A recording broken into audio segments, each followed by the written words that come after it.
Witness this. A boy, 16, maybe 17, standing at the mouth of a limestone cave in the Picos de Europa mountains, watching an army that shouldn't exist filling the valley below, not watching like a soldier watches an enemy approach, watching like you watch a flood coming, knowing the water's already won. His hands are shaking, not from cold. It's late summer 722, and the mountain air is warm. He's shaking because he can count. 300 men in the cave behind him, farmers with spears, shepherds with slings, ex-soldiers with rusted swords they hadn't touched since Guadalete 11 years ago. Below, moving up the gorge in a column that doesn't end, an army. The chronicles would later say 100,000, which is propaganda. Modern estimates say maybe 1,500, maybe 2,000, which is still 5 or 10 men for everyone standing in this cave. The boy turns to Pelayo, the Visigothic nobleman who'd gathered them here, and you can see the question forming on his face before he speaks it. Pelayo doesn't let him ask, just puts a hand on the boy's shoulder and points down at the gorge, at the river cutting between vertical limestone walls, at the narrow choke point where the rocks funnel everything forward into a space 50 meters wide. Then Pelayo speaks, one line, barely audible over the sound of 2,000 men marching through forest. They'll break themselves on the rocks, or we will. The boy doesn't stop shaking, but he doesn't run either. That's the proof. 300 men who did the math and stayed anyway. Not because they thought they'd win, because running just meant dying somewhere else. This wasn't courage. This was math, with no good answers. Before we dive into these forgotten stories of survival and suffering, if you enjoy the hidden truths of history, hit like, subscribe, and tell me in the comments where you're listening from. To understand why 300 men chose a cave over surrender, you have to understand what surrender had already cost them. Because this story doesn't start at Covadonga. It starts 11 years earlier, at a river in southern Spain, where a kingdom that had stood for 300 years collapsed in a week because the math was wrong and the generals were traitors, and 30,000 men learned what it feels like when your flanks turn and start killing you instead of the enemy. July 7/11, the Guadalete River. King Roderick facing Tariq ibn Ziyad's invasion force, 7,000 Berbers and Arabs against 30,000 Visigoths. The numbers said Roderick wins. The numbers were lying. Because Roderick's flanks were commanded by the sons of Witiza, the previous king Roderick had overthrown in a civil war, and mid-battle, those flanks did what everyone should have seen coming. They switched sides, exposed Roderick's center, and turned a battle into a slaughter. Roderick disappeared. His body was never found. His crown washed up on a riverbank 3 days later, which is the kind of image a culture can't forget even when it wants to. Within 9 months, Toledo fell without a siege. Within 2 years, most of Iberia was under Muslim control. Not because the Visigothic armies lost every battle, because the Visigothic kingdom stopped existing as a coherent thing. Cities opened their gates, nobles negotiated terms, life continued under new management. The Umayyad Caliphate didn't destroy Spain. It acquired Spain through a hostile takeover where most of the board voted to sell. Here's what nobody wants to admit. For most people, the conquest was a management change, not an apocalypse. The peasants who paid taxes to Roderick now paid them to Tariq. The priests who answered to Toledo now answered to Cordoba. The jizya tax non-Muslims had to pay was actually lower than what the Visigothic kings had been extracting. Life ground on. That's how empires actually work. They don't burn everything. They replace the boss and send you a tax bill. Resist and you're fired violently. Cooperate and you keep your desk. Most people chose their desks, but Pelayo didn't. He'd been at Guadalete, a minor noble in Roderick's army, young enough to remember every detail of what happens when politics matters more than survival. He watched the flanks turn, watched men he knew get cut down because someone's grandfather had stolen someone else's crown. That's the wound he carried for 11 years, not the defeat, the betrayal. The idea that the kingdom could just stop fighting itself long enough to survive never occurred to anyone until it was too late. And by 720, when Pelayo ended up in the Asturian mountains, the Visigothic kingdom was a historical curiosity, and he was a refugee with no kingdom to go back to and a name that didn't matter anymore. Then Munuza noticed his sister. Munuza was the Berber governor of Gijón, ambitious, trying to secure the northern frontier through the oldest political move in the book, marriage alliances. Whether he legally married Pelayo's sister or abducted her depends on which chronicle you trust, and the chronicles were written by people with opinions. What matters is Pelayo saw it as violation, a conqueror taking his family to cement power. He refused, fled to the mountains with maybe 50 men, mostly kinsmen, all of them understanding that this was a one-way trip. You don't say no to a provincial governor and expect to retire peacefully. Munuza could have let it go. One angry nobleman in the mountains wasn't worth the trouble. But empires don't tolerate defiance, even symbolic defiance, especially symbolic defiance. Pelayo became a loose end that needed tying, and loose ends metastasize. Because Pelayo didn't just run, he gathered. Men showed up at his camp in 2s and 3s, not because he made speeches or promised victory. Because he was the first person since Guadalete who'd looked at the new order and said no. Visigothic holdouts who'd been living in the hills, locals who hated any occupier, Muslim or Christian, ex-soldiers who'd spent 11 years going soft and hated themselves for it, boys too young to remember the conquest but old enough to resent it. One old fighter showed up and said 6 words that explained everything. I ran at Guadalete, not running this time. By the summer of 722, Pelayo had 300 men, maybe 400 if you're generous. Farmers with hunting spears, shepherds with slings, a few actual soldiers with actual swords. It wasn't an army. It was a collection of grudges with a leader who wouldn't bend. Call it a startup in survival mode. No investors, no growth strategy. Just burn rate management and hoping the competition doesn't notice you exist. Except the competition noticed. Munuza requested reinforcements. The governor of Córdoba sent Al-Kama, an experienced Berber general who'd campaigned across Iberia during the conquest. The force he brought north wasn't the 100,000 the chronicles claimed. That number is absurd, logistically impossible, the kind of inflation historians do when they want to make God look better. Modern estimates put it at 1,500 to 2,000 soldiers. Still overwhelming. Still professional. Still enough to drown 300 farmers in a cave if you gave them 10 minutes and flat ground. But here's what Al-Kama didn't factor. Pelayo wasn't offering flat ground.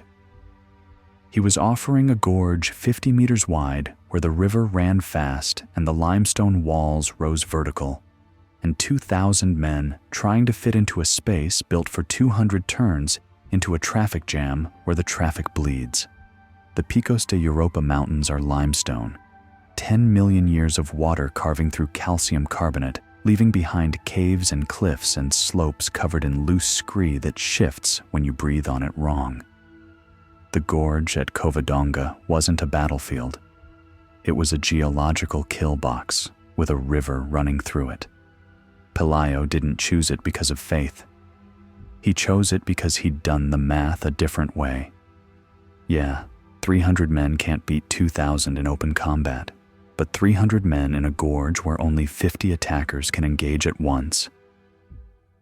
where arrows and rocks rain down from above and there's nowhere to run when the mountain starts moving. That's different math. He positioned his men in the cave 20 meters above the river. Tight sight lines down the gorge, rocks piled at the entrance for throwing, bows for the few who had them, slings for everyone else. And on the slopes above, scree fields that hadn't moved in decades but could move with the right incentive. Vibration, blood, weight, noise, God's will if you prefer that explanation. The plan wasn't complicated. Let them enter the gorge, bleed them from above, hold until they break or you do, and hope the mountain picks a side. It wasn't brilliant. It was the only option that wasn't suicide. That's the part the myths skip. Pelayo didn't choose Covadonga because he had faith in divine intervention. He chose it because every other option was death without a fight, and he'd spent 11 years watching people choose comfortable death over hard survival. This was the hard option. This was the cave where you make an empire bleed for every step, where you force them to respect what they tried to erase. This was the math that says we can't win, but we can make you regret coming. And Al-Kama was coming.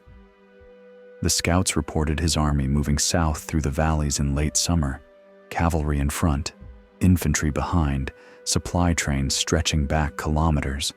Not cautious, matter of fact. This was a police action. Suppress a bandit problem, kill the ringleader, restore order, be back in Gijon in a week. Al-Kama had fought Visigoths before. They broke when pushed. 300 refugees in a cave would break faster. But to understand why 300 men could look at those odds and not run, why they stayed in that cave while an empire marched toward them with murder in its orders, you have to understand something uglier than heroism. You have to understand what happens to people when they've already lost everything once and survived it. When they've spent 11 years watching the world move on without them, watching their kingdom become a memory and their names become footnotes. When surrender stopped being an option because surrender already happened and it didn't save anyone. Pelayo's men weren't heroes. They were men who'd run out of places to run. And when you're already dead in every version of the future that matters, holding a cave against an army stops being crazy and starts being the only choice that lets you die as something other than a coward. The boy at the cave entrance, the one who couldn't stop shaking, he stayed because running meant spending the rest of his life knowing he ran twice. The old soldier who fled Guadalete, he stayed because this was his last chance to pay a debt to himself. Pelayo stayed because his sister was gone, and Munuza was still breathing, and sometimes mathematics is less important than making someone bleed for what they took. So when Al-Kama's army entered the gorge on a late summer afternoon with the sun starting to drop behind the mountains, they weren't marching into a battle. They were marching into a trap set by men who'd already made peace with dying. The only question left was how many they'd take along. Here's what the textbooks won't tell you about the Muslim conquest of Spain. It worked because most people wanted it to work, not loved it, not celebrated it, wanted it functional enough that life could continue. The Umayyad Caliphate didn't steamroll Iberia with overwhelming force and religious zeal. It made better offers than the previous management, and most cities took the deal. That's not a children's story. That's how empires actually expand. They find the people already angry at their current rulers and whisper, "We'll be less terrible." Sometimes they're even telling the truth. By 720, 9 years after Tariq ibn Ziyad crossed the Strait of Gibraltar with 7,000 men and broke the Visigothic kingdom at Guadalete, most of Iberia was running on a new operating system.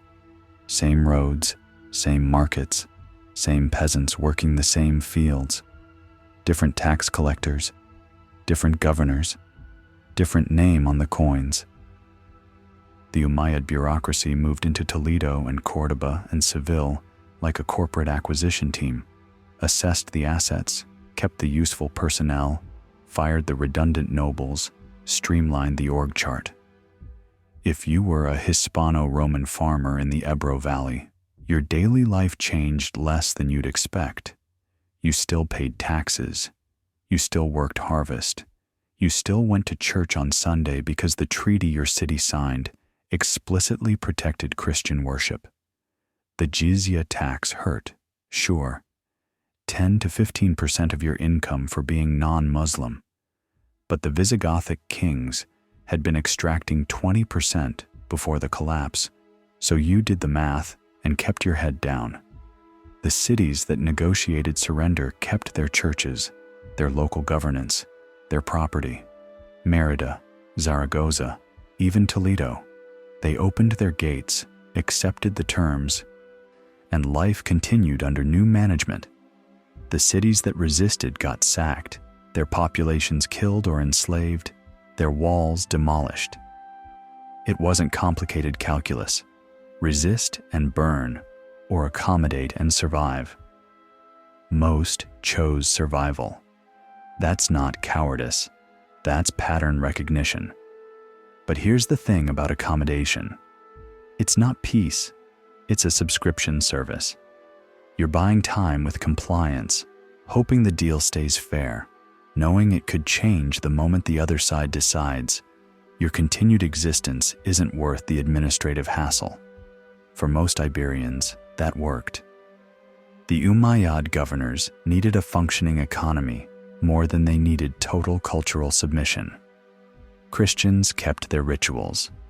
Jews kept their communities. Arabic became the language of power, but not the only language that mattered. Al-Andalus wasn't a caliphate built on conversion at sword point. It was a tax farm with mosques. Conversion happened slowly, over generations, driven by economic incentive more than theological passion. Want better job opportunities? Convert. Want lower taxes? Convert. Want your kids to have a future where they're not second class? Convert. That's not forced conversion. That's social pressure doing what social pressure always does, grinding down the people who can't afford resistance. Pelayo watched this happen from the margins. After Guadalete, he survived because he was minor nobility, important enough to have skills, unimportant enough not to be a threat. He saw Toledo fall without a siege, saw nobles he knew swearing loyalty to the new governors, saw churches staying open and markets functioning, and the machine adapting to its new operators. He understood what most people needed to understand. The Visigothic kingdom wasn't defeated because the Muslims were unstoppable. It was defeated because the kingdom had already stopped believing in itself. Civil war had bled the state dry. Roderick's betrayers at Guadalete just made explicit what everyone already knew. The center couldn't hold, and nobody was willing to die defending it. So Pelayo did what survivors do. He adapted, took whatever position the new administration offered minor Visigothic nobles, kept his head down, paid his taxes, watched the world reorganize itself around the fact that Christian Spain was now an administrative memory. He might have lived his entire life like that, a minor official in the provincial bureaucracy, a footnote in someone else's ledger, dying old and comfortable and forgotten. Then Munuza noticed his sister. Munuza was everything the Umayyad system rewarded. Berber general, competent administrator, veteran of the conquest, who'd proven himself capable of holding restless frontier territory. By 720, he was governor of Gijón and the northeastern Asturian coast. Not a prestigious posting, but an important one. The northern mountains were the poorest, most remote part of Iberia. The Visigoths had barely controlled them. Rome had never fully pacified them. The locals were a mix of Astures, Cantabria, and Basque peoples who'd been resisting outsiders since before anyone kept records. Munuza's job was to keep the frontier stable, collect taxes, and make sure no pockets of resistance formed that could metastasize into actual problems. He was good at his job, ambitious, looking to climb the administrative ladder, and he understood that the northern frontier needed more than military presence. It needed integration, marriage alliances, ties that turned occupation into governance. Pelayo's sister was noble blood, minor but legitimate. Marrying her would signal that the Berber administration wasn't just occupying the north. It was putting down roots, creating connections, building the future. Under Islamic law, it was legal. Christian noblewomen had married Muslim governors before. The treaties allowed it. This was normal frontier politics. Pelayo saw it differently. Whether Munuza proposed formally or simply took what he wanted, the sources disagree, and nobody writing them down was interested in nuance. What matters is Pelayo experienced it as theft. A conqueror taking his family to legitimize occupation. The last piece of his identity that mattered, blood, family, the Visigothic nobility that used to mean something, being absorbed into the new system. And he refused. Not politically, not with negotiation. He just refused. Gathered his household retainers, maybe 40 or 50 men, and fled into the mountains with his sister if he could save her, without her if he couldn't.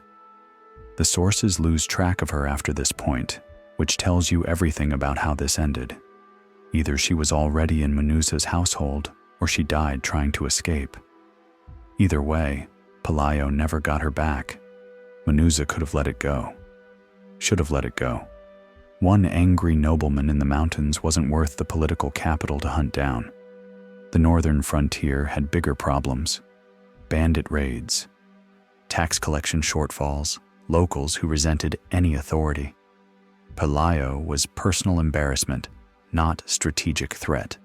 Let him freeze in the mountains. He'd come back or he'd die. Problem solved. But Munuza had built his career on competence, and he understood something about how empires work. You can't let defiance stand, even symbolic defiance, because defiance is contagious. Today it's one nobleman running to the hills. Tomorrow it's 3. Next year, it's a valley refusing taxes. The year after that, it's an actual rebellion. You kill the spark before it finds kindling. That's not cruelty. That's preventative maintenance. So Munuza sent word to Cordoba, requested reinforcements, explained the situation. Rogue noble gathering malcontents in the Asturian mountains, potential to destabilize the northern frontier. Needs to be crushed before it spreads. The governor of Al-Andalus agreed, sent Al-Kama. Al-Kama was a professional, not a young firebrand looking to make his name, a veteran of the conquest who'd campaigned from Cordoba to Zaragoza, who'd fought Visigoths and Franks and Basque raiders. He knew Iberian terrain. He knew how local resistance movements worked. He knew how to suppress them. Overwhelming force, decisive action, public execution of the ringleaders, mercy for anyone who surrendered before the killing started. It was a formula. It worked. He'd done it half a dozen times. The force he assembled wasn't the 100,000 men Christian chronicles would later claim. That number is propaganda, logistically impossible, economically insane, tactically unnecessary. You can't feed 100,000 men in the mountains. You can't move them through forest valleys. You can't supply them without a logistics chain that would have left archaeological evidence.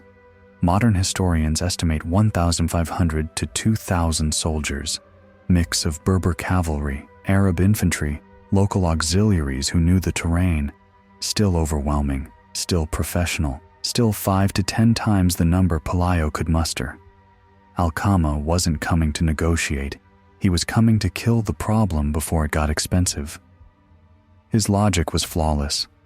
Pelayo had maybe 300 men, probably fewer.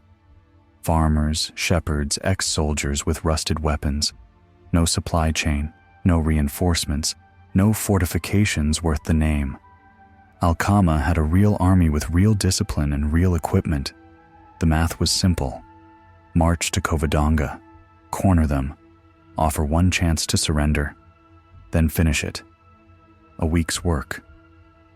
Maybe two if the terrain slowed them down. Then back to Gijon, problem solved. Another line on the service record. What Al-Qama didn't factor was that Pelayo had stopped doing normal mathematics. When you're operating on normal incentives, survival, comfort, advancement, family, future, the numbers say, surrender. Take the deal. Live under new management. Most people chose that, and most people were right to choose it. But Pelayo had run the accommodation algorithm for 9 years and watched it erase everything he'd been. Watched his kingdom become a tax farm. Watched his name stop mattering. Watched his sister disappear into Manuza's household. And somewhere in that grinding decade, he'd decided that dying a footnote was worse than dying a fighter. The men who gathered around him in the mountains had run the same calculation and reached the same conclusion. They weren't heroes. They were men who'd spent 11 years accommodating and hated themselves for it. The old soldier who'd fled Guadalete and couldn't look at his own face anymore. The local Astures who'd watched 3 different kingdoms try to rule them and decided they were done with outsiders. The young men who'd grown up in occupied territory and wanted one clean thing in their lives, one moment where they didn't bend. They came to Pelayo's camp in the Picos de Europa in 2s and 3s through the spring and summer of 722. No grand speeches, no promises of victory, just shared understanding. When they come for us, we don't run. The camps weren't organized. No drills, no formations, no supply officers. These weren't soldiers building an army. They were refugees accepting that this was the hill they'd die on, which happened to be a mountain.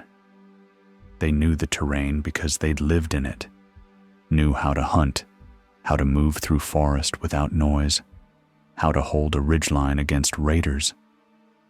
The Asturian mountains had been resisting outside control since before Rome.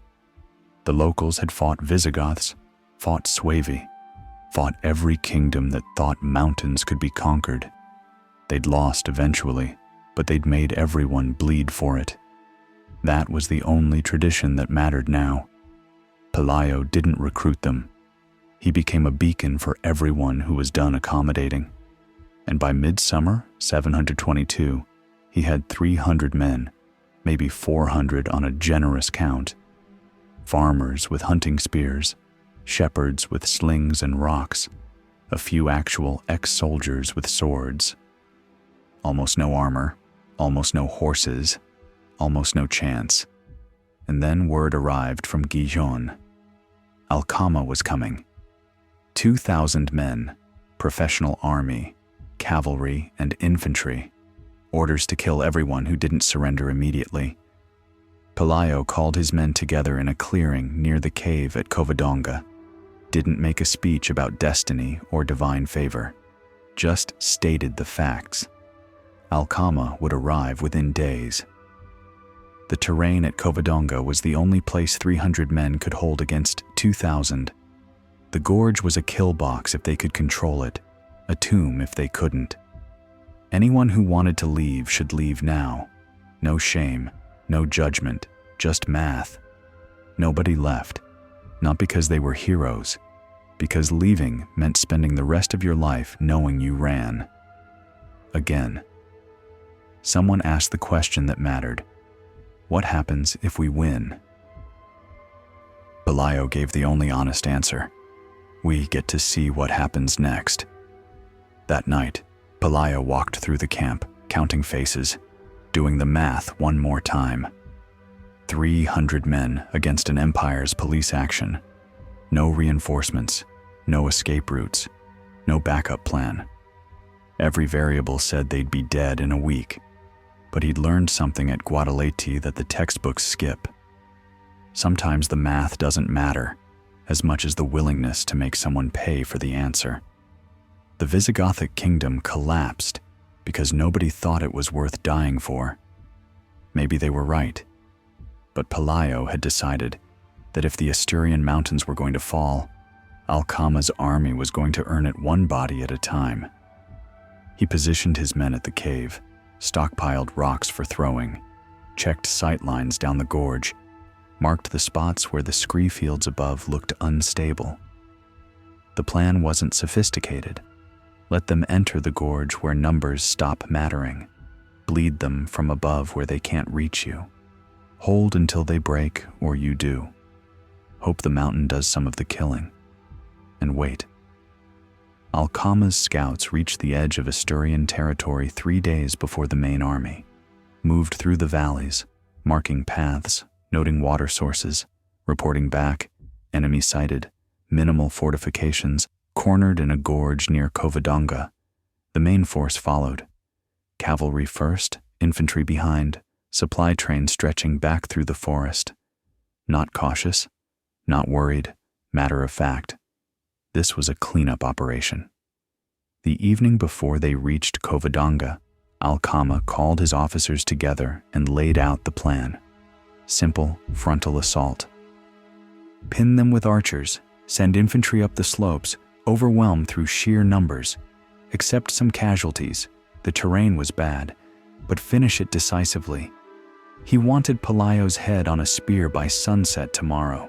He wanted the rebellion crushed so thoroughly that nobody in the northern mountains would forget what defiance cost. He wanted to be back in Gijón in 5 days. One of his officers asked if they should offer terms first. Al-Khama shook his head. We offered terms when we took Gijón. Pelayo refused them. We don't offer twice. That was the sentence that sealed it. Professional, logical, correct by every standard of military thinking and imperial policy. You don't negotiate with rebels who've already rejected your authority. You crush them. Al-Khama had crushed dozens of rebellions. This one would take an afternoon. He had no idea that the mountain was about to kill most of his army. The morning of the battle, late summer 722, Al-Khama's force began moving toward Covadonga. The gorge appeared ahead through the trees, narrow, deep, a river cutting through limestone. Scouts reported the enemy visible at a cave entrance 20 meters above the water. Al-Khama studied the terrain. Not ideal. Narrow enough that his cavalry advantage evaporated, steep enough that the infantry would have to climb under fire. But numbers were numbers. Send enough men and the defenders break. That's how it always worked. He ordered the advance. Cavalry first, infantry following, archers ready to suppress the cave. The army began funneling into the gorge, 50 men abreast at the widest point, 20 at the narrowest. And then the walls rose up on both sides, and suddenly 2,000 men were compressing into a space built for 200, and the only way out was forward toward the cave or backward through the column, still pushing in. And from above came the sound Pelayo had been waiting for. Rocks falling, arrows flying, men screaming, and the first bodies hitting the river. Al-Khama realized his mistake in the first 30 seconds. But by then, it was too late. The army was committed, the gorge was full, and the mountain was just getting started. Here's what Pelayo understood that Al-Khama didn't. Battles aren't won by the side with more soldiers. They're won by the side that controls where soldiers can stand. And in the gorge at Covadonga, there wasn't enough standing room for 2,000 men. Maybe not even for 500. The limestone walls rose 150 meters on both sides. Vertical in places, near vertical everywhere else. The river ran fast. Summer melt from mountain snow, keeping it waist deep and angry. 6 feet wide, just narrow enough to jump if you were desperate and stupid, just wide enough to drown you if you fell in wearing armor. The gorge itself stretched maybe 100 meters from the southern entrance to where the cave sat carved into the eastern wall. Width varied, 50 meters at the narrowest choke point, 80 at the widest. Trees and brush clinging to every crack in the rock, vegetation thick enough to obscure sight lines from below, thin enough to see through from above. Pelayo had walked every meter of it, not once, dozens of times, counted paces, measured angles, marked kill zones with rocks only his men would recognize. The cave entrance sat 20 meters above the water, accessible by a path carved into the limestone that could fit 2 men abreast if they didn't mind scraping shoulders on rock. Defensible wasn't the word. Fortress wasn't the word. The word was trap, because anyone trying to take the cave had exactly one approach: up that path, single file, under fire from above the entire way. And anyone trying to suppress the cave with archers had to do it from the gorge floor while standing in the kill zone where Pelayo's men could drop rocks on their heads. The math was simple once you saw it. Al-Qama's 2,000 men couldn't deploy, couldn't maneuver, couldn't use cavalry in terrain where horses were suicide, couldn't form shield walls in a space where formations broke the moment they encountered a boulder or a tree or a body. What they could do was funnel into the gorge and bunch up and die while trying to push forward through a choke point that got narrower the closer you got to the cave. 2,000 men sounds overwhelming until you realize only 20 can fight at once, and the other 1,980 are standing there waiting their turn to walk into the meat grinder. That was the trap. Not brilliant, just geological. But geology only works if you can hold it. And holding it meant keeping 300 terrified farmers from breaking the moment 2,000 professional soldiers came screaming up the gorge. Pelayo knew his men, knew most of them had never been in a real battle, knew the ones who had been in battles had mostly lost them, knew courage was a resource that depleted under pressure, and once it was gone, no speech could refill it. So he didn't try to make them brave. He tried to make them angry. The day before Al-Qama arrived, Pelayo gathered everyone at the cave and walked them through what was coming. No inspirational rhetoric, just facts. The Muslim army would reach Covadonga by tomorrow afternoon. They'd see the cave, see the gorge, see the trap, and walk into it anyway, because they'd beaten Visigoths before, and nothing in their experience suggested 300 refugees could hold ground against professional troops. They'd enter the gorge. They'd try to suppress the cave with arrows. They'd send infantry up the slopes to flank. And that's when Pelayo's men would kill them, not in honorable combat, not in a fair fight, through rocks dropped from above, arrows shot from cover, slings targeting officers, anything and everything that turned the gorge into a killing box where Al-Qama's numbers stopped mattering. "They're going to call us cowards," Pelayo said. "They're going to say we're hiding. They're going to offer terms. Surrender and live. Resist and burn. You know what we're going to do?" He waited. Let the silence stretch. "We're going to kill every man who steps into that gorge. No prisoners, no mercy, no quarter, because they came here to erase us and they need to learn what it costs."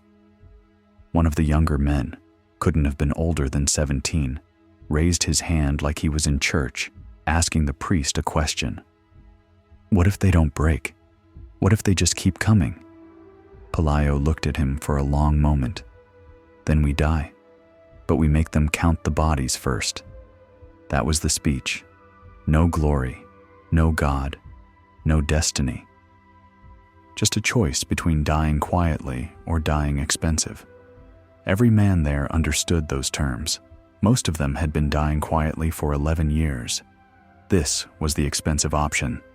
But speeches don't win battles. Terrain does. And terrain requires preparation. Pelayo split his men into 3 groups, 50 archers and slingers in the cave itself, the best shots. the ones who could hit a target at 100 meters, another 100 on the slopes above the gorge, hidden in vegetation, behind boulders, anywhere with a clear line of fire down to the gorge floor. The rest scattered along the ridgeline with one job: push rocks. Not small rocks. The kind of rocks that take 3 men to move. The kind that gain speed rolling downhill. The kind that don't stop when they hit a body.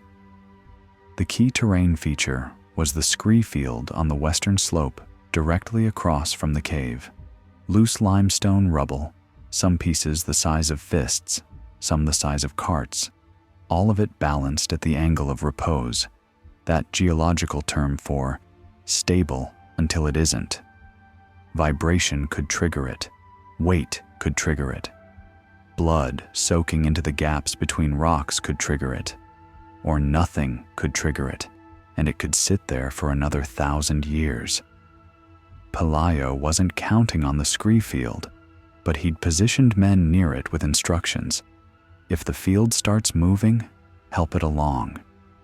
This is where the plan stopped being a plan and started being a prayer with logistics. The wild card was water. The river wasn't deep enough to matter tactically. No naval component, no crossing under fire. But it was fast enough to complicate everything. A man wounded on the gorge floor had 2 problems: the wound and the river. Fall into that current wearing armor, and you're not climbing out. You're drowning, or you're washing downstream into rocks that finish what the arrows started. Pelayo positioned spotters downstream with orders to kill anyone who floated past, not out of cruelty, out of finality. No survivors meant no intelligence reaching Gihon. No witnesses meant the only story that got told was the one Pelayo's men told. The weakest point in the defense was the southern entrance to the gorge, wide enough for Al-Qama's cavalry to deploy initially, open enough for archers to shoot both ways. If Al-Qama was smart, if he stopped at the entrance, studied the terrain, and realized this was a kill box, he could pin Pelayo's men in the cave and starve them out. Wait a week, wait a month. Let winter do the killing. But Pelayo was betting Al-Qama wouldn't wait, because waiting meant admitting a rebel with 300 farmers was worth respecting. It meant explaining to the governor of Cordoba why a police action turned into a siege. It meant professional soldiers standing outside a cave looking scared while the locals watched and wondered if maybe the Muslims weren't invincible after all. Empires don't wait, they demonstrate. So Pelayo was betting on pressure. The pressure Al-Qama would feel to finish this fast. The pressure his officers would apply to justify their presence. The pressure of being a professional army that couldn't afford to look weak in front of mountain shepherds. That pressure would push Al-Qama into the gorge. And once he was in, the walls would do the rest. Among Pelayo's 300, a few names mattered. Not because they were heroes, because they were the ticking problems that could collapse the whole defense if handled wrong. There was Favila, young, maybe 22, connected to Pelayo by marriage or blood depending on which chronicle you trusted. Ambitious in the way young men are ambitious when they've never lost anything important. He wanted to lead the cave defense, wanted the prestige of holding the center. Pelayo gave him 50 men on the eastern slope instead. Critical position, terrible visibility, which meant Favila would spend the battle not knowing if he was winning or dying. That was intentional. Keep him useful. Keep him away from decisions. There was Gaudiosa, Pelayo's wife, who wasn't supposed to be there. Women didn't fight in 8th century Christian Iberia, at least not in the stories nobles told themselves.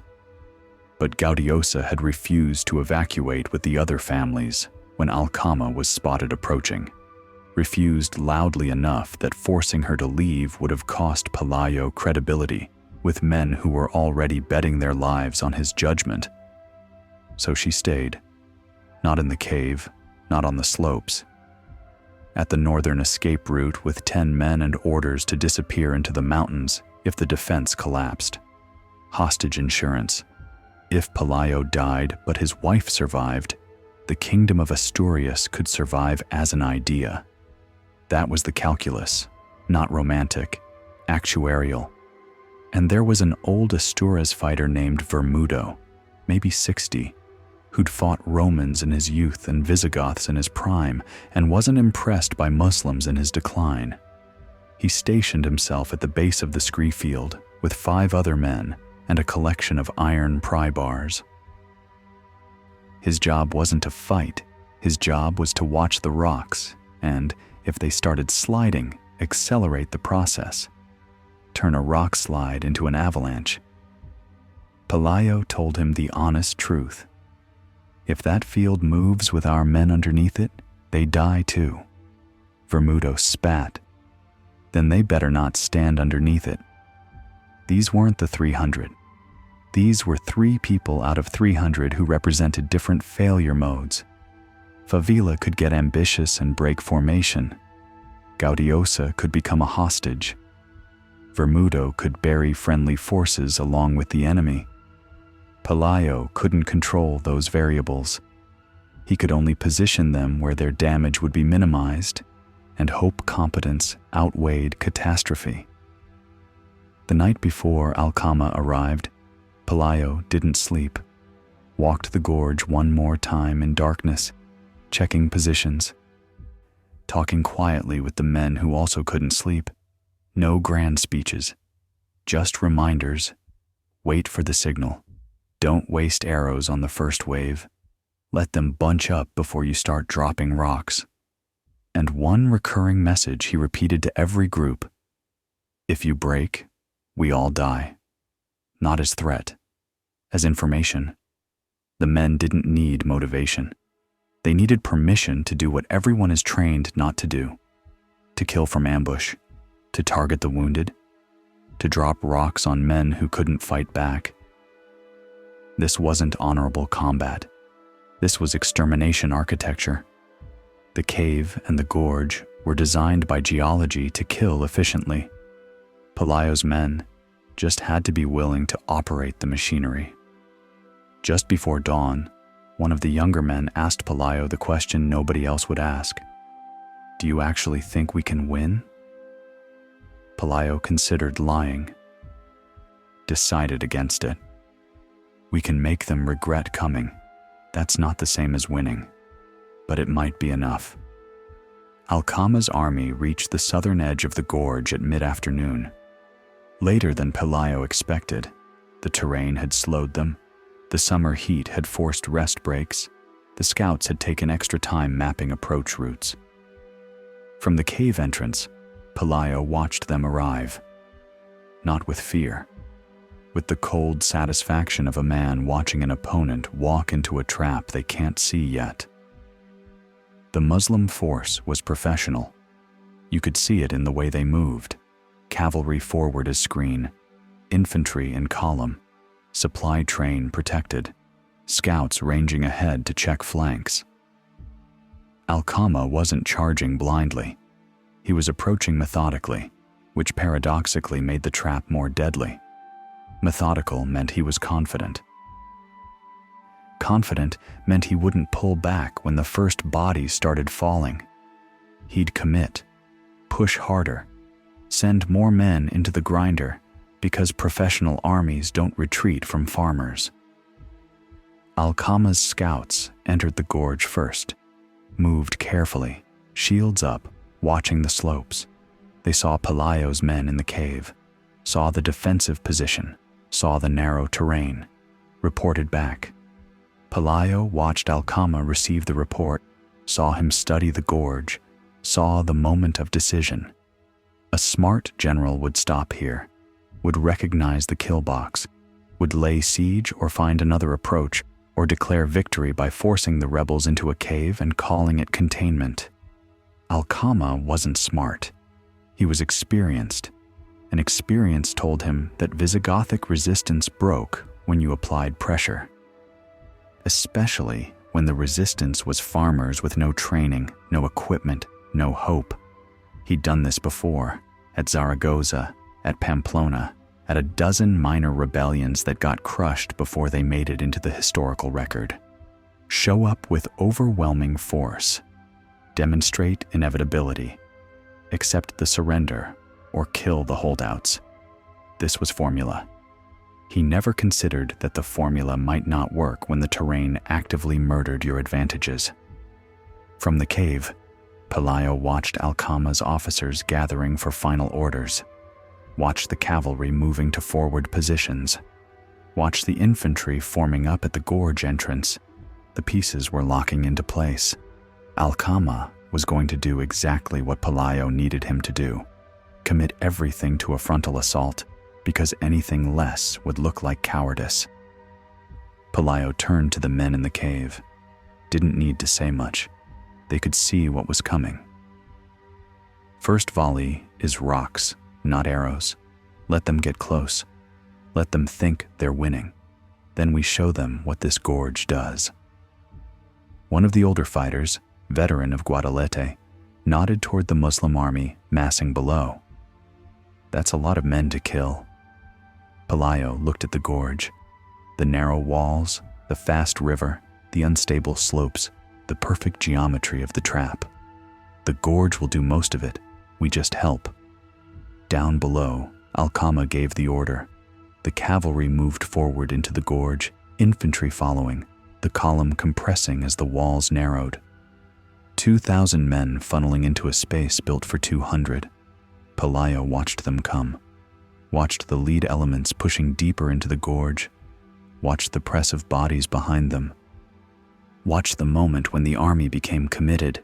Too many men in the gorge to pull back quickly, too much momentum to stop. That's when Pelayo raised his hand, the signal. From the cave, from the slopes, from the ridgeline, his men tensed, rocks ready, bows drawn, waiting. This wasn't going to be a battle. This was going to be geology with casualties. The first Muslim soldiers reached the point where the gorge narrowed to 50 meters. That's when Pelayo dropped his hand, and the mountain answered. The sound reached the cave first, not marching. Alcama's men weren't disciplined enough for synchronized footfalls on broken ground. Just the noise of 2,000 bodies moving through a confined space, armor scraping rock, voices calling positions, horses snorting nervously because animals understand trap geometry better than humans. The river noise underneath it all, constant, fast, indifferent. And then the sound changed. The column was entering the gorge proper, the walls rising on both sides, the space narrowing, and suddenly every footstep echoed, every order bounced off limestone, every breath carried. Pelayo watched from the cave entrance. The lead elements were Berber cavalry, maybe 50 horsemen, testing the approach. Behind them, infantry in loose formation, Arabs mostly, some local auxiliaries, shields up, spears forward. Professional troops moving with the confidence of men who'd done this before. They filled the gorge floor like water filling a channel, spreading as wide as the terrain allowed, compressing where it didn't. By the time the first cavalry reached the midpoint, maybe 60 meters from the cave, there were 300 men in the gorge. By the time the midpoint cavalry started signaling back that the approach was viable, there were 600. That's when Pelayo dropped his hand. The first volley wasn't arrows. It was rocks, fist-sized limestone chunks hurled from the cave mouth and the slopes, dozens of them arcing down into the packed bodies below. Not aimed carefully. You don't aim rocks in combat, you throw them at mass. One caught a Muslim soldier in the face, caved in his cheekbone, dropped him instantly. Another hit a horse's flank, made it rear and throw its rider into the man behind him. A third bounced off a shield and cracked someone's knee. The impacts weren't dramatic individually. Collectively, they were chaos. men scrambling for cover that didn't exist, shields going up but not fast enough, horses panicking in a space too narrow to turn. And the rocks kept coming because Pelayo's men had spent 2 days stockpiling ammunition, and now they were emptying the magazine. The Muslim infantry tried to form up, shields overlapping, testudo style, pushing forward toward the cave. It worked for maybe 20 seconds. Then a rock the size of a man's torso came down from the ridgeline. 3 of Pelayo's men had needed to roll it to the edge and hit the formation like a meteor. Punched through shields, shattered arms, crushed a soldier underneath, scattered the unit. The formation broke. Men dove for the gorge walls, pressed themselves against rock, tried to make themselves small. That's when the arrows started. Pelayo's archers weren't professionals. Hunting bows, not war bows. Effective range, maybe 70 meters. But in a gorge where the enemy is packed shoulder to shoulder and you're shooting down from 20 meters elevation, you don't need to be professional. You just need to release. The first volley, maybe 30 arrows, dropped into the mass of bodies like rain. Most hit shields, some didn't. A soldier took an arrow through the throat, fell backward into the river, gone. Another took one through the thigh, went down screaming, got trampled by the men behind him trying to push forward. A third caught an arrow in the shoulder joint where armor doesn't cover. Not fatal, just agony. He dropped his shield, clutched the wound, and became a target for the next volley. Al-Qama was somewhere in the rear, watching his lead elements get shredded, doing the math. He'd expected resistance. He'd accepted casualties. But this wasn't resistance. This was a slaughter pen. The gorge was killing his advantage. His cavalry couldn't charge uphill over broken ground. His infantry couldn't form proper ranks in the space available. His archers couldn't get clear shots at defenders firing from elevation through vegetation. Every tactical tool he had was neutralized by the terrain. A competent general pulls back, regroups, finds another approach. Al-Qama was competent, but he was also experienced.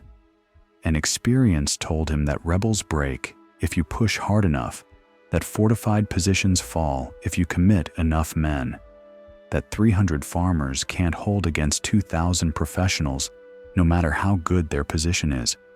So he made the decision that would kill most of his army. He ordered a full assault. The command rippled forward. Infantry, advance. Suppress the cave with archer fire. Send flanking units up the slopes, overwhelmed through sheer mass. The Muslim soldiers obeyed because soldiers obey, even when the orders are lethal. They pushed deeper into the gorge. More bodies, more shields, more spears pointing at a cave they couldn't reach and defenders they couldn't see. The gorge packed tighter. 800 men now. 1,000. The rear elements still pushing forward because the orders said advance, and nobody in the back could see what the front was experiencing. Pelayo's slingers joined in. Not the slings kids use. War slings, leather pouches on cords, capable of accelerating a rock to skull-cracking velocity. A slinger on the eastern slope targeted a Muslim officer. You could tell officers by their better armor, their position, the way men looked to them, and put a stone through his jaw. The officer dropped. The men around him hesitated, looked for new orders, didn't get them. That moment of confusion cost them. Another volley of arrows, another cascade of rocks, another 6 bodies added to the count. The Muslim archers finally got organized, started shooting back at the cave mouth, trying to suppress Pelayo's position. Some arrows hit the cave entrance. Most hit rock. A few found flesh. One of Pelayo's men took an arrow in the leg, went down cursing, kept fighting from a sitting position. Another caught one in the shoulder, had to retreat deeper into the cave. First casualties, not the last. But the exchange rate was brutal. For every one of Pelayo's men wounded, 5 or 6 Muslims died. Because Pelayo's men were fighting from cover and elevation, while Al-Qama's troops were packed into an open kill zone with nowhere to hide. The math was simple. Lethal, but simple. Then the Muslim infantry reached the path to the cave. The narrow limestone trail carved into the wall, barely wide enough for 2 men, winding up from the gorge floor to the cave entrance. This was the moment Al-Qama was betting on.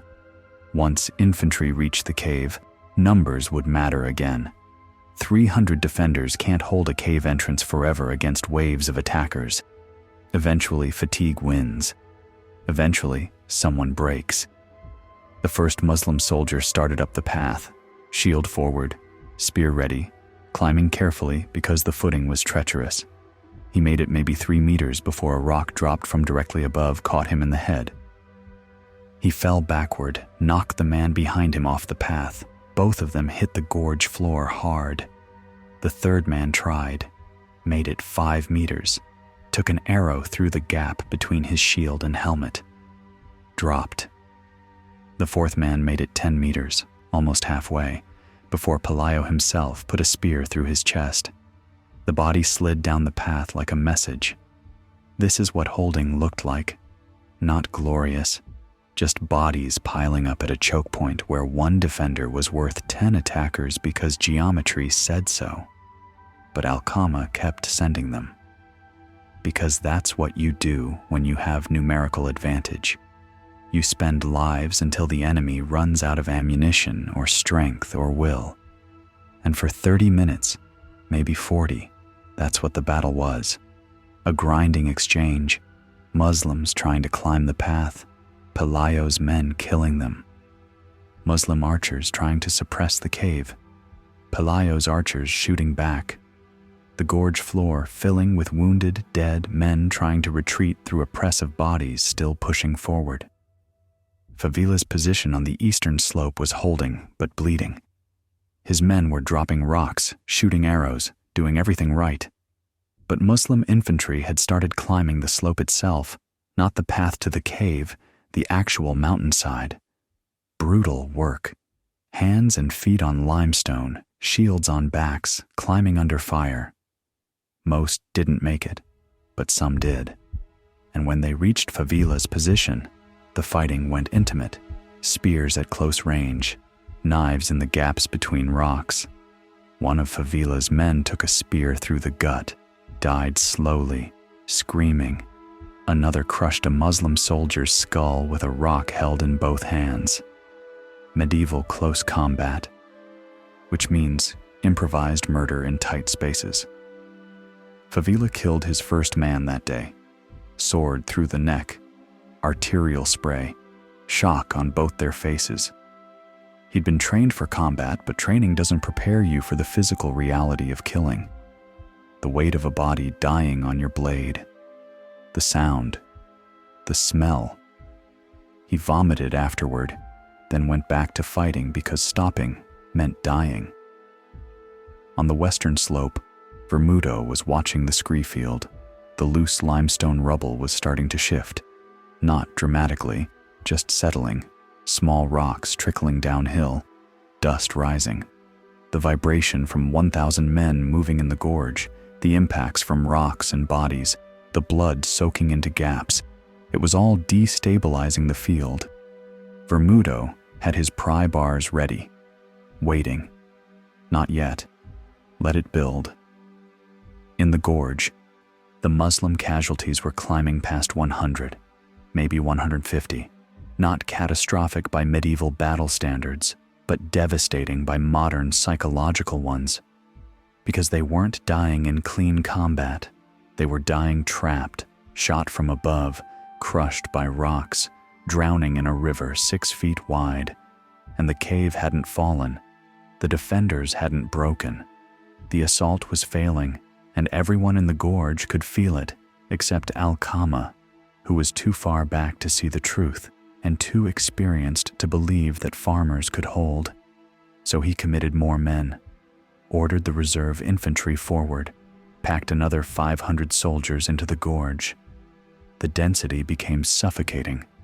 Men couldn't lift shields properly because there wasn't room, couldn't maneuver because the bodies, living and dead, blocked movement. Couldn't retreat because the soldiers behind them were still pushing forward. The gorge had become a compression chamber. That's when the mountain made its decision. The scree field on the western slope had been stable for decades, maybe centuries. Limestone rubble at the angle of repose, balanced by friction and inertia. But friction is a constant force. Vibration is a variable force. And when you apply enough variable force, thousands of footfalls, hundreds of impacts, dozens of bodies slamming into ground, friction loses. The angle of repose becomes the angle of collapse, and 10,000 tons of limestone stops asking permission. It started small, a section maybe 5 meters wide, halfway up the slope, beginning to slide. Rocks the size of fists, then heads, then torsos, accelerating downhill. Vermudo saw it, didn't hesitate. Rammed his pry bar under a boulder the size of a cart and levered. The boulder shifted, tipped, started rolling, hit the sliding section, added momentum, added mass. The slide became a flow. The flow became an avalanche. Pelayo saw it from the cave, heard it first, a sound like thunder, but continuous building. Then saw the dust cloud. Then saw the rocks. Not a few rocks. A wall of limestone rubble 30 meters wide slamming down the western slope at highway speed, carrying everything with it. Trees, boulders, soil, and suddenly the gorge floor wasn't a battlefield anymore. It was an impact zone. The Muslim soldiers in the western half of the gorge had maybe 3 seconds of warning. Some looked up, saw the avalanche, tried to run, ran into the men in front of them, couldn't move, couldn't escape. The slide hit them like a concrete wave. Buried 200 men instantly, crushed another 100, pinned dozens more under rocks they couldn't lift. The sound was indescribable, rock on bone, screaming cut short, the river choked with debris. The dust cloud swallowed the entire gorge. Visibility dropped to 0, and for 10 seconds nobody could see anything, couldn't hear anything except the mountain still moving. When the dust cleared enough to see, the western half of the gorge was gone. Not empty, filled. A ramp of rubble from the slope down to the river, 15 feet deep in places, burying everyone who'd been standing there. The river was dammed, water pooling, starting to overflow. And the men who'd survived, maybe 800 still alive out of the 2,500 who'd entered, were trapped between the rockslide behind them and the cave ahead, and they finally understood what Pelayo had understood from the beginning. This wasn't a battle. This was a geological execution. The discipline broke, not gradually, instantly. Panic is contagious, and confined panic is lethal. Muslim soldiers turned, tried to retreat, crashed into each other. Some tried climbing the eastern slope to escape. Pelayo's men killed them. Some tried to swim the river. The current took them.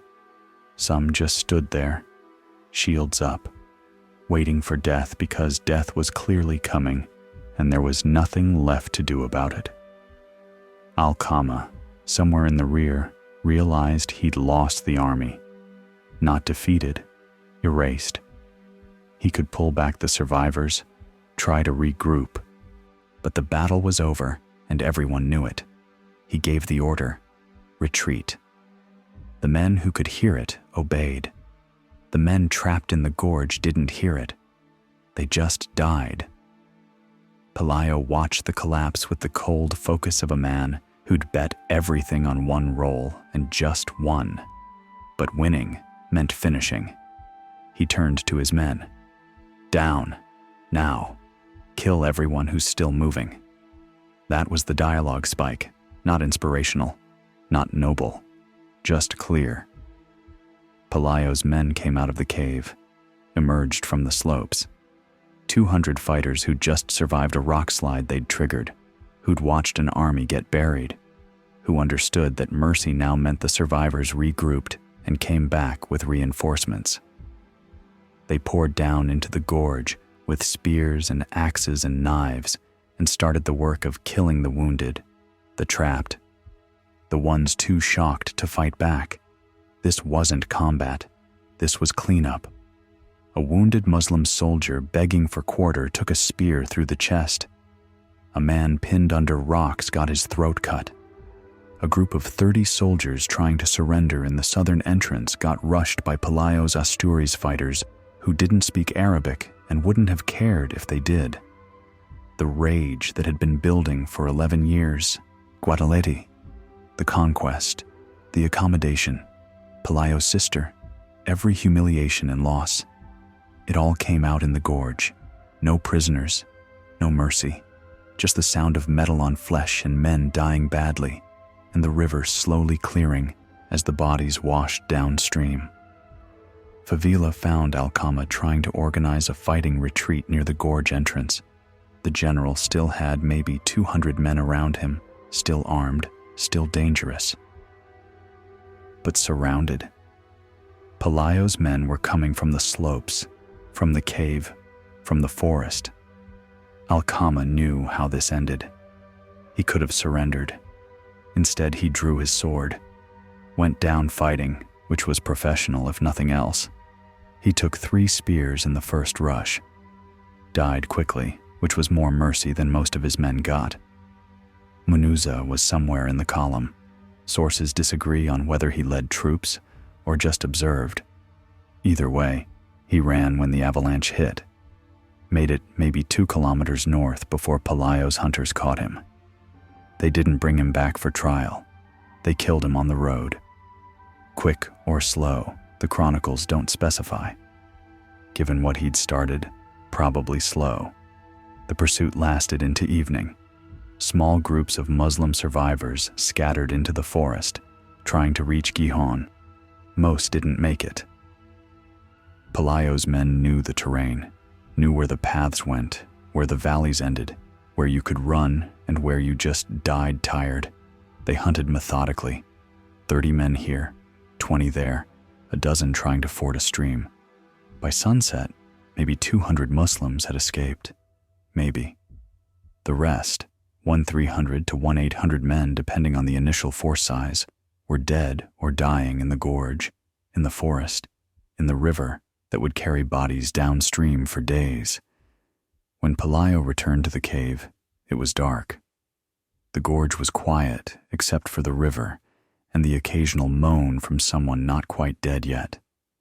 His men were sitting in the dust, exhausted, covered in blood and limestone powder. Some were wounded, some were crying. Most were just staring at nothing, processing what they'd done. The butcher's bill for Pelayo's side, maybe 40 dead. Another 60 wounded badly enough to matter. Out of 300, that's a third. Not light. But against an army 10 times their size, it was a trade nobody would refuse. Pelayo walked through the cave, counting faces, finding the ones who wouldn't be walking tomorrow.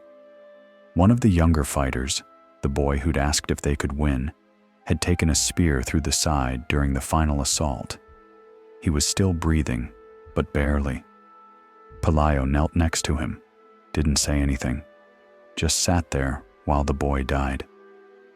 It took 10 minutes. When it was over, Pelayo closed the kid's eyes and moved to the next casualty. Gaudiosa appeared from the northern position. She'd watched the battle from a distance, seen the avalanche, heard the screaming. When the fighting moved north into the forest, she'd known they'd won. Now she was walking through the aftermath, seeing what victory actually looked like. She found Pelayo sitting on a rock outside the cave, staring at the gorge. Didn't ask if he was okay. Obviously he wasn't. Just sat next to him. "We held," she said. Pelayo nodded. We held. They sat in silence. Around them, men were stripping the dead of weapons and armor. Practical work. The kingdom that didn't exist yet needed equipment. Morning would bring more practical work, burying their own dead, denying the enemy theirs, sending scouts to track survivors, figuring out what came next. But that was tomorrow's problem. Tonight was for sitting in the dark next to a gorge full of corpses and trying to process the fact that 300 men had just destroyed an army because the mountain decided to help, and nobody was quite sure if that was God or geology or luck, and nobody was sure it mattered. Favila approached, limping. He'd taken a cut to the leg, nothing fatal, but painful. He sat down next to Pelayo without asking permission. They'll send another army, Favila said. Probably, Pelayo agreed. What do we do then? Pelayo looked at the gorge, at the rubble, at the bodies, at the river running red. Same thing. Find a place where their numbers don't matter and make them count the cost. That wasn't strategy. That was the only option available to people who decided dying quietly was worse than dying expensive. They'd bought time, paid for it with 40 lives and a rockslide. What they'd do with that time was a problem for tomorrow. Tonight was for the dead. The morning after Covadonga, the gorge smelled like death and wet limestone. The rockslide had dammed the river temporarily, created a pool that was slowly overflowing, washing blood downstream toward settlements that would find bodies for weeks. Pelayo's men started the work that history skips, stripping the Muslim dead of anything useful, which was most things because professional armies carry professional equipment: swords, spears, armor, chainmail, helmets, shields. All of it better than what Pelayo's farmers had been fighting with. Some of the younger men wanted to burn the bodies, make a statement. Pelayo refused. Let them rot. Let the smell carry to Gihon. Let everyone know what resistance costs. The butcher's bill was worse in daylight. 43 of Pelayo's men confirmed dead, another 68 wounded, and in 722 CE a serious wound was often a slow death sentence. Infections, blood loss, shock. By the end of the month, that 68 would be 80. So call it 120 casualties out of 300 fighters, 40%. The ones who survived weren't celebrating. They were sitting in the cave staring at nothing or vomiting in the bushes or crying because they'd just killed more men in one afternoon than most medieval soldiers killed in a lifetime. And the human mind isn't designed to process industrial-scale slaughter, even when you're the ones doing it. Pelayo was holding together through force of will and tactical necessity. His leg was gashed, took a spear graze during the final assault. Nothing fatal, but it hurt and it was infected, and he didn't have time to care because there were decisions to make. Send scouts north to track survivors? Yes. Fortify the position in case reinforcements arrive? Yes. Evacuate the wounded? Where? There was nowhere to evacuate to. They were in the poorest corner of the poorest mountains in Iberia, and the nearest thing resembling a city was controlled by the people they just slaughtered. The immediate question was simple. Would the Muslims come back? And the answer was complicated. Because yes, eventually. But not soon. Al-Qama's entire force was gone. Between 1,300 and 1,800 men depending on estimates, dead, wounded past recovery, or scattered so thoroughly they'd never regroup. That's not a defeat. That's an erasure.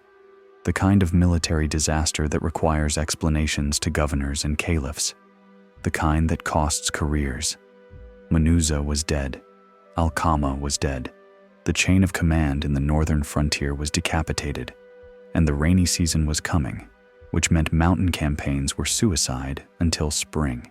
So, Pelayo had bought time. 6 months maybe. maybe a year. The question was what to do with it. The answer turned out to be, declare a kingdom that barely existed and rule it for 18 years until exhaustion killed him. But that's jumping ahead. First came the silence from Gihon. The scouts Pelayo sent north reported the city was panicking. Word of the disaster had reached them. Impossible to hide when bodies washed up downstream and survivors trickled back with stories about mountains that ate armies. The Muslim garrison at Gijon pulled back to more defensible positions, sent messages to Cordoba requesting guidance. Got back silence because Cordoba had bigger problems. The Umayyad Caliphate was consolidating control over Al-Andalus, dealing with Berber Arab tensions, managing an empire that stretched from Iberia to Central Asia. A police action gone wrong in the Asturian mountains was embarrassing but not strategic. They'd deal with it eventually. Just not now. That eventually bought Pelayo the space to build something. Not much, but something. Here's the part where the myth and the reality split. The myth says Pelayo was crowned king of Asturias in a church ceremony, beginning the Reconquista, starting the 770-year campaign to reclaim Christian Spain. The reality is messier. Pelayo probably took the title Prince or Dux around 722-725 CE, not out of ambition, but because someone needed to organize the mountain communities, and he was the guy who'd held the cave. His kingdom was 3 valleys in the Picos de Europa, maybe 50 to 70,000 people total, most of them subsistence farmers and shepherds. His capital was Cangas de Onís, a village with a stone church and not much else. His army was part-time militia, farmers who trained between harvests and scattered when planting season arrived. The Kingdom of Asturias existed because the Muslims decided it wasn't worth the cost to destroy it. Not yet. The mountains were poor, the population was hostile, the terrain was lethal. The return on investment for another expedition was negative.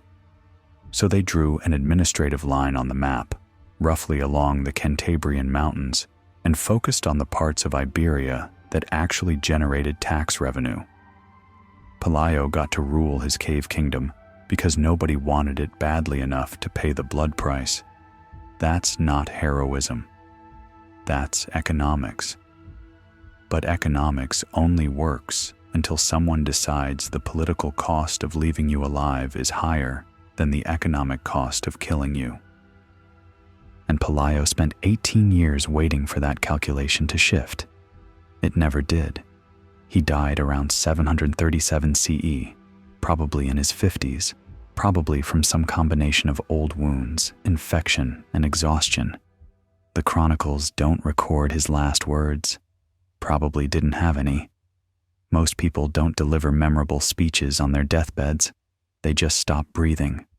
They buried him in a church in Cangas de Onís, not a hero's tomb, a king's grave in a kingdom that most of Iberia didn't recognize.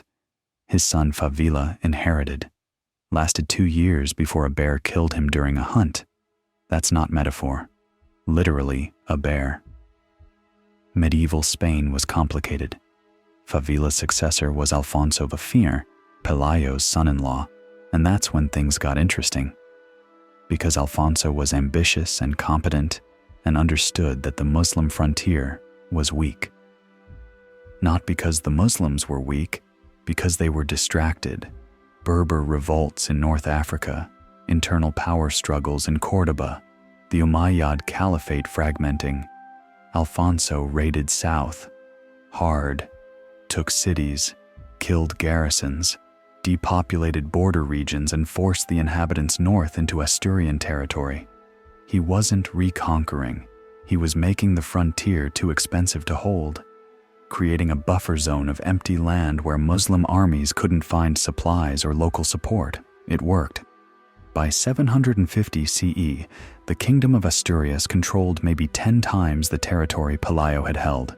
By 800 CE, it was a real kingdom, Small, poor, constantly at war, but real. Other Christian kingdoms emerged. Navarre in the Basque country, the Frankish March in Catalonia. And they all told themselves the story about Covadonga, about 300 men holding a cave, about the rockslide sent by God, about the beginning of the Reconquista. Here's the reframe. Covadonga didn't start the Reconquista. The Reconquista is what people called it 400 years later, when they needed a narrative to justify the grinding warfare that had become their entire civilization.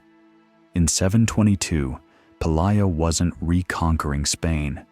He was refusing to surrender one cave. Everything that came after, 770 years of war, millions of deaths, kingdoms rising and falling, the eventual expulsion of Muslims and Jews from Iberia in 1492. That's what other people built on top of his refusal. He didn't choose that legacy. He just chose not to run. History made the rest up. The Reconquista is the longest war in European history. Not continuous, it had truces, alliances, periods where Christian and Muslim kingdoms traded with each other more than they fought.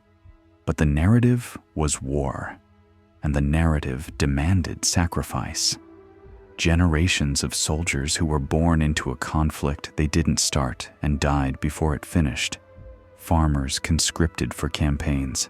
Cities besieged, burned, rebuilt, besieged again. The mathematics of attrition applied across centuries. The major turning points came in bursts. The Battle of Las Navas de Tolosa in 1212. Christian coalition shattered the Almohad Caliphate's military power in Iberia. Córdoba fell in 1236. Seville in 1248. By 1250, Muslim control was reduced to the Emirate of Granada in the south, and Granada held for another 242 years, not because it was militarily strong, because the Christian kingdoms spent more time fighting each other than finishing the job. Granada finally fell on January 2nd, 1492, Ferdinand and Isabella accepting surrender from Boabdil, the last Muslim ruler of Iberia. 770 years after Covadonga, 30 generations. And here's what nobody talks about. Most of the people fighting in 1492 had no idea who Pelayo was. The Reconquista had become self-perpetuating. A war justified by the fact that it had always been happening, fought by people who'd inherited grievances they couldn't explain, ending not with triumph, but with exhaustion and ethnic cleansing. Because that's what victory looked like in 1492, not coexistence, expulsion, Jews expelled, Muslims expelled or forcibly converted, the Spanish Inquisition ensuring nobody backslid. The cost of 770 years of religious war was a Spain that couldn't tolerate difference. That's not Pelayo's fault. But it's part of the bill. The modern myth of Covadonga is straightforward. Brave Christians held a cave against impossible odds. God sent a miracle. The Reconquista began. Spain was saved. That story gets told at the shrine in Covadonga, where pilgrims visit annually. It gets taught in schools. It gets deployed by Spanish nationalists who want a clean origin story for their nation. 300 heroes, one cave, divine intervention. Here's the adult version. Pelayo chose a defensible position and let geology do the killing. The rockslide was either deliberate sabotage or convenient timing, depending on whether you trust medieval chroniclers who had every incentive to call it a miracle. The Muslims lost because they walked into a trap that Al-Qama should have recognized, but didn't. And what Pelayo won was 6 months of breathing room that he spent building a kingdom most of Iberia ignored. That kingdom survived not because it was strong, but because it was cheap to ignore. Everything else, the centuries of war, the Christian kingdoms, the eventual expulsion of Muslims and Jews, that was other people's choices built on top of Pelayo's decision not to surrender one cave. Was it worth it? Ask the 120 men who died at Covadonga. Ask the millions who died in the centuries after. Ask the Jews expelled in 1492 who'd lived in Iberia for 1,000 years. Ask the Muslims whose families had been in Spain since 711. They didn't get a vote. History made the choice for them. But here's the thing about resistance. It's never clean. It's never purely heroic. It's always expensive, and the bill always comes due in ways nobody predicted. Pelayo's resistance saved the idea of Christian Iberia. It also condemned 30 generations to war. Both things are true. Both things matter. And pretending you can celebrate one without acknowledging the other is how we tell children's stories instead of adult histories. The universal truth embedded in Covadonga is simpler and uglier than the myth suggests. When you're outnumbered and outgunned, and the only choice is submit or fight, choosing to fight doesn't make you a hero. It makes you expensive. And sometimes expensive is enough to buy time, enough to create space, enough to make the enemy decide conquering you costs more than leaving you alone. That's not David versus Goliath. That's basic cost-benefit analysis written in corpses. Pelayo understood that. The boy who stood shaking at the cave entrance on the morning of the battle understood that. The old soldier who'd fled Guadalete and refused to run again understood that. They weren't fighting to win. They were fighting to make submission more expensive than resistance. And in the narrow confines of the gorge at Covadonga, they succeeded. For 43 of them, that was the last thing they did. For Pelayo, it bought 18 years of ruling a kingdom that shouldn't exist, dying exhausted in a stone hall, and getting remembered as a legend by people who never asked what the legend cost. Witness this, a cave in the Picos de Europa mountains, still there, still visitable. The gorge is peaceful now. The river runs clear. Pilgrims come to pray at the shrine built into the cave mouth, asking the Virgin of Covadonga for intercession. The limestone walls still rise vertical on both sides. The scree field on the western slope is stable again. Will be for another 1,000 years unless something triggers it. There's a statue of Pelayo near the cave, heroic pose, sword raised, looking brave and noble and certain. Doesn't look like a man who spent 18 years waiting for the next army to arrive. Doesn't look like someone who died exhausted with infected wounds in a kingdom nobody wanted. Doesn't look human. That's the point of statues. The truth is carved into the gorge floor somewhere under centuries of sediment. 1,500 bodies don't just disappear. They leave marks in the limestone, in the soil, in the water table, in the DNA of the people who live there now. History buries its costs, then builds shrines on top and calls it heritage. Pelayo chose the cave. The mountain chose to help. 30 generations paid the bill. You can call that a victory if it helps you sleep. Just don't call it clean. If you made it this far through blood, rock, and 770 years of consequences, which moment broke your understanding of this story? The rockslide that killed an army, or the 770 years of war that followed one man's refusal? Drop a comment. And if you want more forgotten battles where the terrain did the killing and the myth buried the bodies, there's a reason nobody talks about the Battle of Teutoburg Forest the way Rome wanted it told. That's next.